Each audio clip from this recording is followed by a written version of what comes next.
Hello అండి అందరికీ అందరూ ఎలా ఉన్నారు? ఈరోజు వచ్చేసి మా ఇంట్లో అయితే దోసకాయ కర్రీ అయితే చేస్తున్నామండి.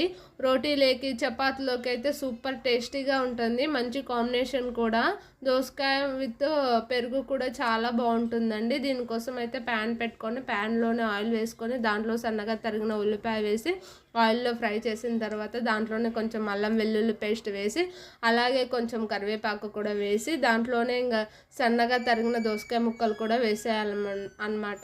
దోసకాయ ముక్కలు కట్ చేసుకునేటప్పుడు అయితే కొన్ని చేదుగా ఉంటాయి, చేదుగా ఉండేటివి తీసేసి మిగతావన్నీ వేసేసి అలాగే దీంట్లో ఒక 5 మినిట్స్ మూత పెట్టేసి ఉడికించాలన్నమాట. లో స్లిమ్లో పెట్టేసి దాంట్లోనే ఉప్పు, కారం, పసుపు, మసాలా, కొంచెం శనగల పొడి వేసేసి అయితే ఉడికించాలి. టేస్ట్ అయితే చాలా అంటే చాలా బాగా వచ్చిందండి.